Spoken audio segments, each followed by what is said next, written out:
Today we're going to be talking about Red Eyes Dark Dragoon and some very early ban list thoughts. I know the content well must be getting dry for Robbie's out here talking about a ban list this early. And I'll be honest with you guys, I didn't just want to pull a backlog video for today and be like, we'll plug this here. I actually kind of wanted to talk about the list and some of the things I've been reading on the internet. So let's dig on into. Dun, dun, dun, dun, dun. Look at that.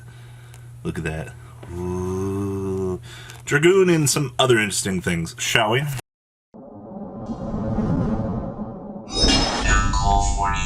Red Eyes Dark Dragoon, the band. So, smash it, little crap out, subscribe, so you guys don't miss out on more awesome content. So, I'm not going to do any fancy editing on this. I want to talk today.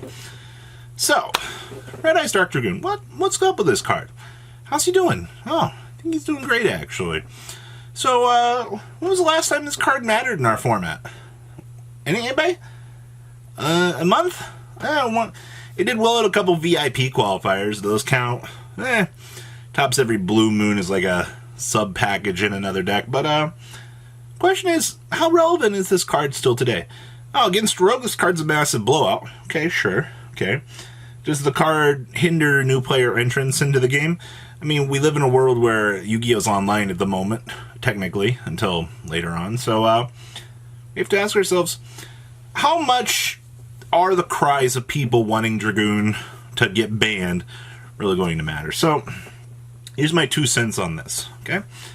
While Dragoon is a very unfun card to play against, the current metagame has shaped in a way that he's not really... we're in such a weird place right now, because, like, you need to worry about him, but you don't need to worry about him, because, like, your 2 best decks in the room, just Tri-Brigade and, what is it? Yeah, Herald and Friends. You got more problems with those 2 decks than you do with this. So at the end of the day, it's like Tri-Brigade Zoo and Diviner.deck really don't care about Dragoon. Like, yeah, Dragoon's an inconvenience, but, like, you have to set that thing up turn 1 to really do anything. And if your deck is just set 4 with Dragoon, you'll have some success, yes. But at the end of the day, Tri-Brigade Zoo just doesn't care. Alright? Make Herald pass on 4 negates.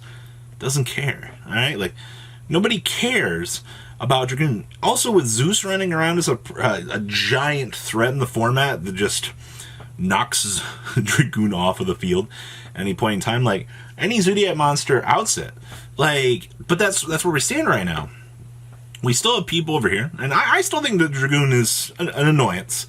Don't get me wrong, I still think that the card should probably have been checked in the same way it was in the OCG, but when your top-ended decks in the format don't even care that Zeus exists, or, excuse me, that Dragoon exists, what does it matter? Now, back to the argument here, well, it stops Rogue from wanting to Rogue.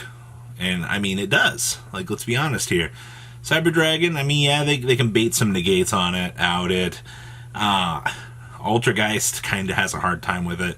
Unchained just auto loses to it, but, like, just a very small chunk of what Rogue has to deal with in the format. So, instead of us understanding and sitting here and complaining about it, I really don't think anything's going to happen to Dragoon. As much as, like, yeah, consistency hits along the way would be nice.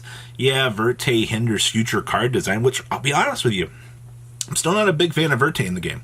Alright, like, you have to understand that in Yu-Gi-Oh, certain cards make future card design a lot harder. And I bring up LP for this example every single time. Every time that LP is brought up to the table, everything level 4, and really, well, actually anything really, for the Dragon Army, like, now you have to set a precedence now that we have to test LP in every single variant to make sure this isn't an issue. Now, also same thing here. Yu-Gi-Oh's done a pretty good job in terms of generic design as of late, actually patching up a lot of these situations. My favorite card text, you can only special summon blank for the rest of the turn. Tri-Brigade, Beast Warrior, these effects that lock you in have been a great patch fix to this, and we've done a great job at exploring these other options in terms of new archetypes and locking us into ways that generic cards like Verte Anaconda actually are patched up because of this. Every once in a while you'll get something that'll seep through the cracks that'll be a problem, But at the end of the day, like, because we have such unstable cards floating around in the format that really do hinder that future design, you have to ask yourself, I mean, is it a problem because of that, or is it a problem because, you know, future card design suffers? But that's a story for another day. So, looking at everything right now for Mr. Dark Dragoon, I really do not expect any hits to him. As much as I want to see them, it's not going to happen right now. Alright, so realistically, the card's going to remain rogue for a little while unless Konami decides that having this card running around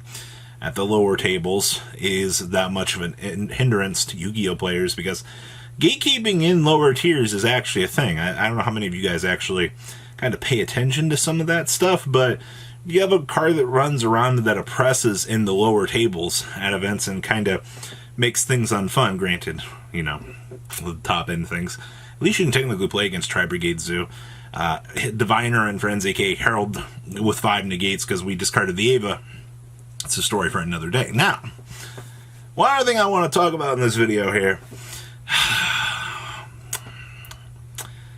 It's time we got to talk about Drytron again. Alright. Now, last time that Drytron was an issue, my comment section told me that I was a big stinky poo-poo idiot because I brought up, said that Ava probably needs to go. Guess what's happening right now? The consistency from Ben 10 being lost is, it's gone. Ben 10 pretty much has been replaced. Can the deck still do the same amount of craziness? Sometimes yes, sometimes no. The Ben 10 hit was very good. Now, the reason why I bring Ava back up into this situation here is, you know what happens when it's Herald and Ava in hand? Let's go Herald F. Negates these. Discard the Ava. The Ava generates more fairies in the situation.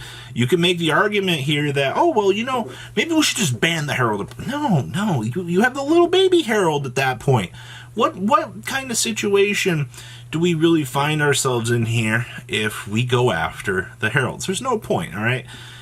I think looking at this going forward here, we are really going to have to give consideration around Ava. All right, like if you really want to know my honest opinion, I think everything else is fine. All right, somebody made a comment, was talking about, man, we should really hit Herald.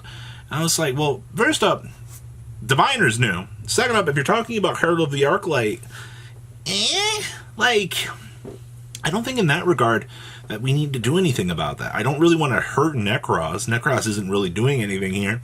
So then we come over here to the next perpetrator, which is Ava, which is the infinite discard fodder that kind of causes all of these infinitely large pools of negates. All right, like I said, being able to turn a Herald into 3 negates. I also understand the argument here of, well, Kaijus exist, Solemn Strike exists, you know, Whiptail attack directly off of Borbo, make Zeus, and then, you know, just like burn off the materials. I get it, all right? Like, I've heard a lot of arguments for it. I understand at the end of the day that it's just another part of the game, but it is really not that fun to deal with, all right? At least if they're setting up for the Herald plus negate, at least in a way that's fine. So, I guess it's just the issue of the extension and negates here, but will Konami deem that an issue right now? I don't know. I'm also kind of curious to see where they're going to weigh in on that issue, but for now, there are obviously other things we'll talk about later, but obviously, still got the LP situation. Alright, we talk about every single list. You have other interesting things in here that people are kind of talking about. Somebody brought up Terratop coming back to 3. That's a story for another day. That's not hella happening at all. Alright, and, man, remember, everybody has a ban list take like everybody has an anus, alright? And I feel bad if you don't have an anus. Nothing we can really do about that, but at the end of the day, every opinion is like that. Oh, man. Just everybody showing their anuses on the internet. It's really bad to say that, but it's kind of what ban list season actually feels like. So, guys, what do you think about Red Eyes Dark Dragoon and Ava of all things? Please, leave a comment down below. Tell me what you guys think. Smash your subscribe button, of course, so you guys don't miss out on more awesome content. And I will see your beautiful faces back here later in the day with some more cool, awesome content. Peace out, guys. Thank you, patrons, for making the ride never truly end. Without you guys' support, well, I would probably be doing Truffle Shuffle videos for a living. Guys, please check out Vanquill40 for all of your Cardfight Vanguard content brought to you by Vanquill40. And if you are looking to pick up singles, check out mquillgames.com for your trading card game needs. Thanks for watching, everybody.